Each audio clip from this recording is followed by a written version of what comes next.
Australia lost a war to emus.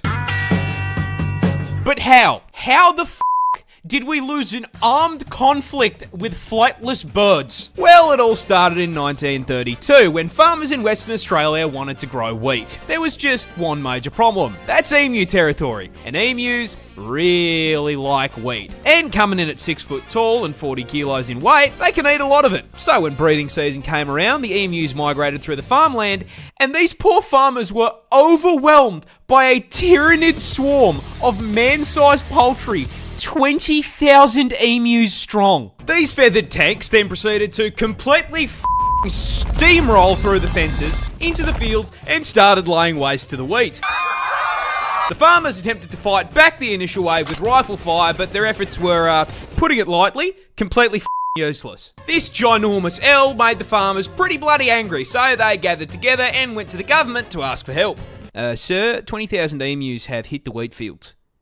Me, mate. And so the government declared the emus enemies of the state and sent in the army to commence the Great Emu War. The entire 7th Heavy Artillery Division was deployed to WA, armed with 2 LMGs, 10,000 rounds, and the sole objective to blast anything with feathers. A little bit excessive for an overgrown turkey if you ask me, and upon their first deployment, the army immediately ran into a major problem.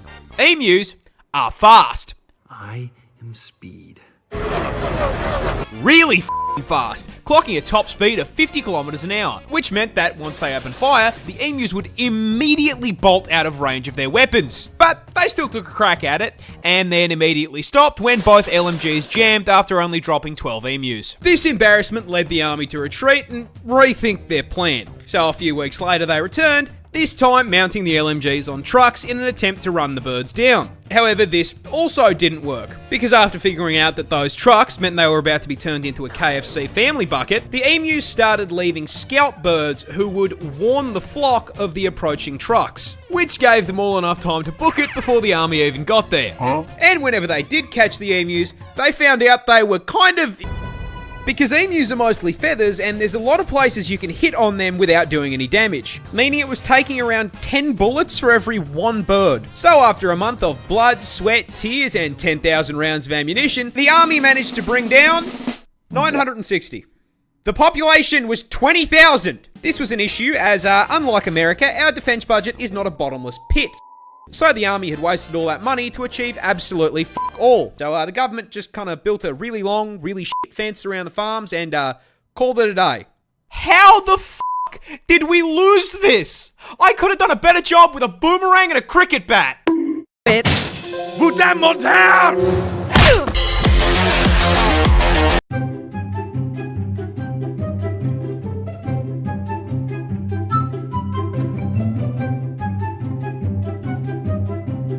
This wasp is basically a xenomorph. Introducing the tarantula hawk wasp, possibly one of the most nightmare-inducing insects on the planet. And the reason it's such a threat to your mental health is because its hunting and reproduction strategy is ripped straight from Ellen Ripley's autobiography. But before we get to the strats, you're gonna have to learn a little bit about it first. Native to Australia, because of course it fucking is, this fucker is the largest wasp on the planet, coming in at a massive 2.5 inches, which I mean, boys, we would all agree, well above average, right? Huge. And this is probably the most effective 2 inches has ever been because it has the second most painful sting of any insect on the planet, coming in just barely behind the bullet ant. Pack and a half-inch stinger with a potent venom that has been described as blinding, debilitating, and electric. Now, the size and poison aren't just for nothing, because as the name tarantula hawk wasp suggests, they are purpose-built, genetically perfect killing machines designed specifically to violate spiders, making Australia basically an all-you-can-eat buffet for them. But they don't just execute the spiders. No, that'd be too normal. Hawk wasps use spiders to reproduce in one of the most horrific ways possible. And that all starts with a female hawk wasp hunting down a tarantula.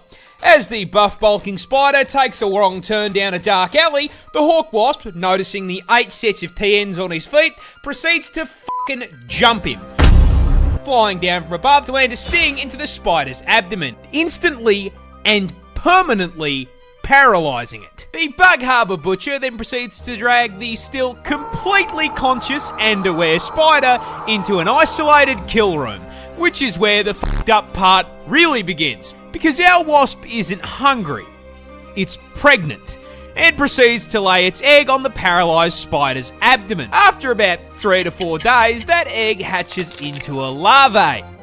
A very, very hungry larvae. Fortunately, there's a whole bunch of fresh food right here underneath them. That food being the still paralyzed, still very conscious and aware spider. The larvae burrows into the spider's abdomen and gets to work converting it into a KFC family bucket, consuming it from the inside out, purposely avoiding vital organs to keep the food nice and fresh. After it's done consuming a living being, the larvae breaks forth from the demolished corpse like a fucking chestburster and fucks off to continue the generational arachnid violation. Anywho, good luck getting any sleep tonight. Get the phone. Call 911. Lois! Lois! Lois, get in here!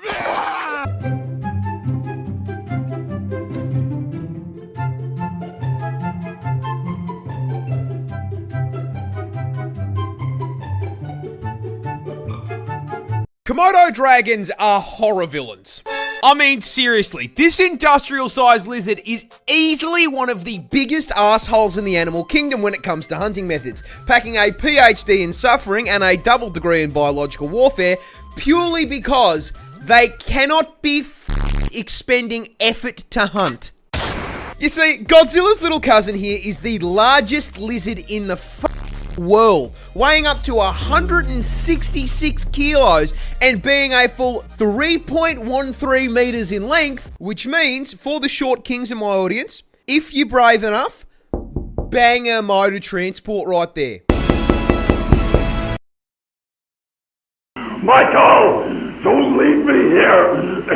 Michael, Let it play. Now, being the reptile equivalent of a Cadillac Escalade means that the Komodo dragon needs to consume a lot of calories to keep that bulk going. However, rather than using that bulk to proactively chase down and body slam its prey, they can take down prey 3 times their size, because as if being a reptilian tank was not enough, they are also venomous. And this isn't just your run-of-the-mill snake venom that, gives you a nice quick 15-minute death. No. A Komodo hunt starts with it running up to its prey and giving it a nice big chomp on the leg, injecting it with hemorrhagic venom. After biting, the Komodo dragon off and just sits there watching. The confused and bewildered animal runs off into the forest, leaking blood, allowing that Komodo dragon to track it like a DoorDash order. A week goes by, and that bite wound isn't closing because hemorrhagic venom prevents blood clots. So, the animal is still slowly bleeding out, and the Komodo is still watching. More time passes. That bite wound gets infected because Komodos are carrion feeders, meaning that the inside of their mouth is full of enough rotting flesh and bacteria to give Asmongold a run for his money. The infection begins to drain the animal's strength, and the Komodo is still watching. Another week passes. The infection has spread, and the flesh has begun to rot.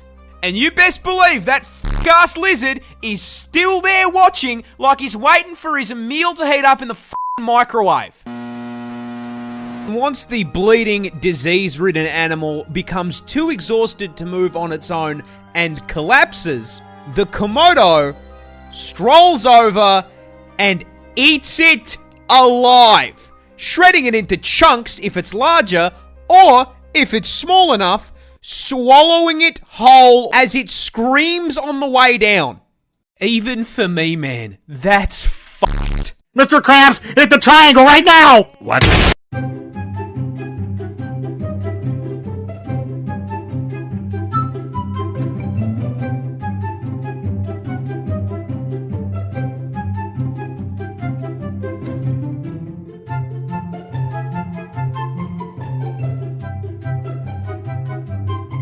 Australia has just found zombified bugs.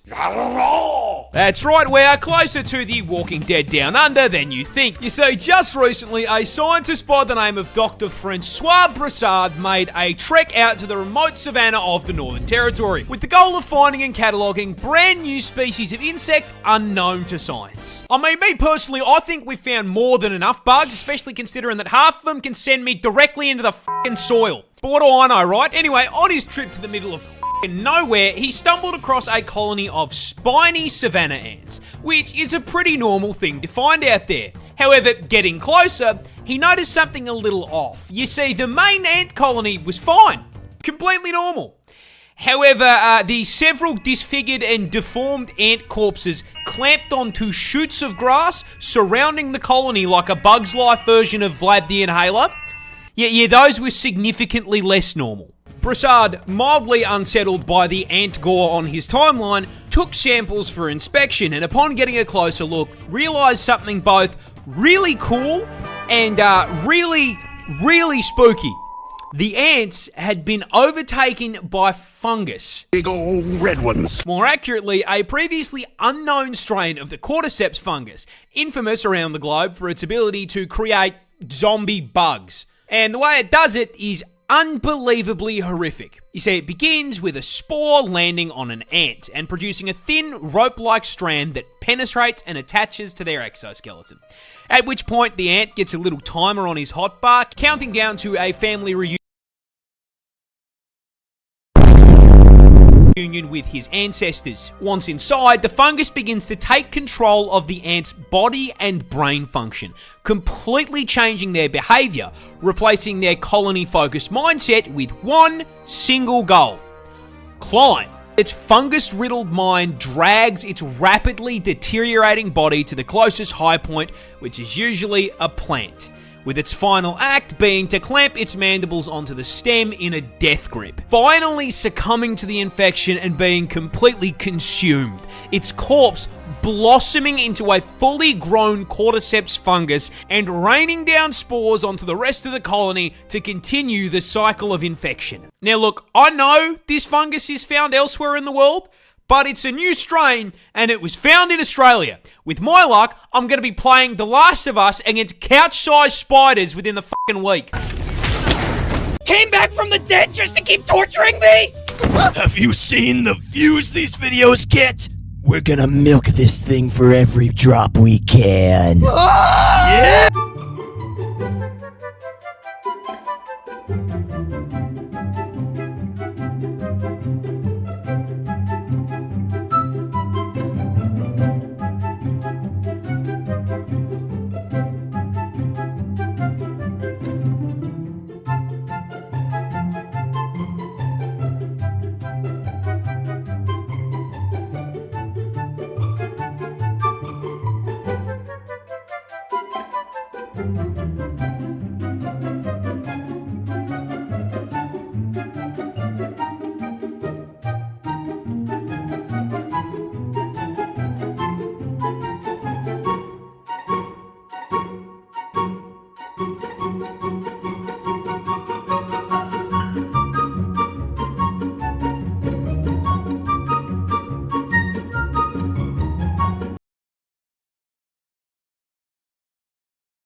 This jellyfish is basically a time bomb.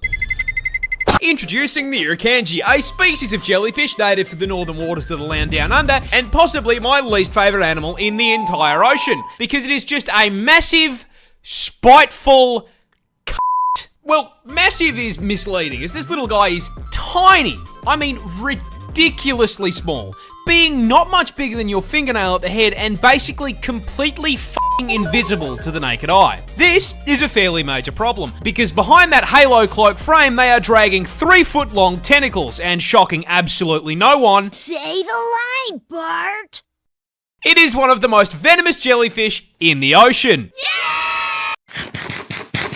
I'm so f***ing tired of the stealth poison multiclasses on OCE servers, dude. This shit is broken. You see, those 3-foot tentacles are covered with tiny little barbs, and at the barest touch, they will literally propel themselves into your skin like a bullet and inject you with the Australia Special, a pina colada cocktail of various neurotoxins. And upon being injected, you will feel absolutely f***ing nothing. You'll keep swimming around, splashing about in the water, kissing the homies, until you are overcome with a sudden, severe feeling of impending dread. I mean the kind of dread that will have you hysterically screaming that you are about to die. I am gonna die! I'm gonna die! I'm gonna f***ing die! That's because the invisible cunt here does psychic damage, inflicting a condition known as Irukandji syndrome, which starts with a feeling of impending doom so strong there are records of people asking to be, avoiding a ban here, forcibly disconnected from God's Minecraft server. And that feeling of doom is warranted because about 30 minutes after being stung, that biological bomb goes off, with the venom initially causing extreme pain throughout your entire body. And after making you feel like a failed isekai protagonist, the venom then spikes your blood pressure and heart rate through the roof, which can cause heart attacks, blood clots, and has even been recorded to cause brain hemorrhages.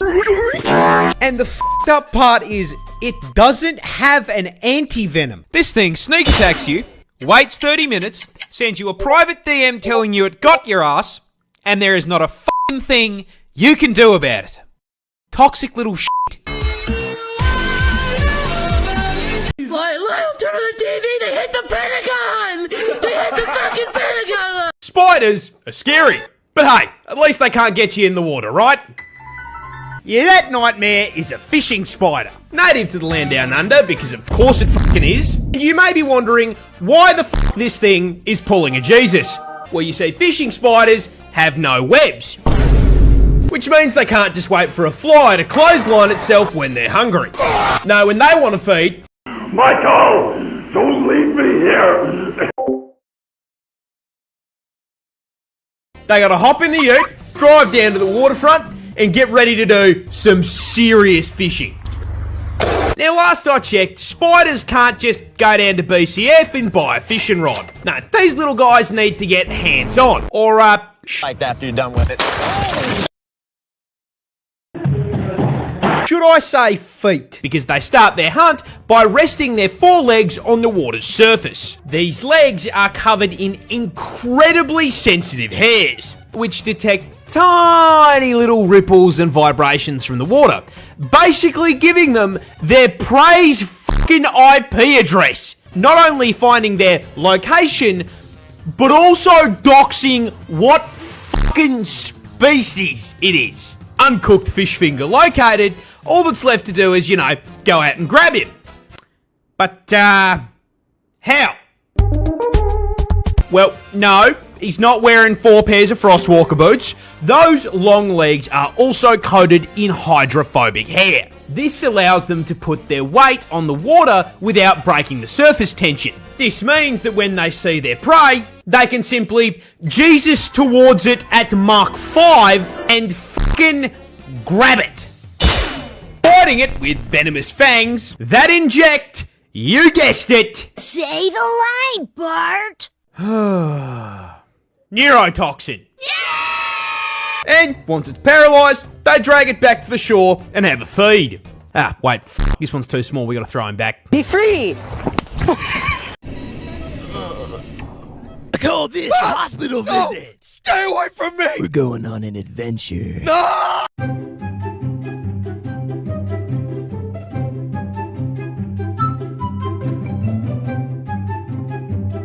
This seal is such a menace that he routinely gets the cops called on him. Introducing our protagonist, Neil the Seal, a 600 kilo absolute unit of a southern elephant seal from my home state of Tasmania in the land down under, who is known for, above all else, being an absolute fucking menace to polite society. But despite his crimes, we all still truly love him. But what are his crimes? Well, see, he seems to just fucking hate traffic cones and road safety in general, has regularly been caught trespassing, and then once he has been caught trespassing, belligerently screaming at locals because they won't give him his fucking fish, and has been known to just block roads by plopping his fat ass down directly in the middle of them. However, hands down, the funniest shit he has ever done was just straight stopping this random lady from going to work. I shit you not. This motherfucker crawled out of the ocean, up the beach, crossed the road, absolutely fucking bodied this woman's poor letterbox, and then proceeded to plant himself directly in front of her fucking car. She was then unable to go to work because this half-ton beefcake was camping her driveway for so damn long. Local news had time to drive out to her house and cover the fucking story. Now, this is a lot of menace for a single seal to cause, but the funniest part of this is, old mate isn't even fully grown. He's like 5 years old. If you think he can fuck things up now, wait until he's nearly 2 solid-ass tons of blubber and takes issue with the wall of your house. I do not think that seal damage is covered on my fucking insurance plan, dude.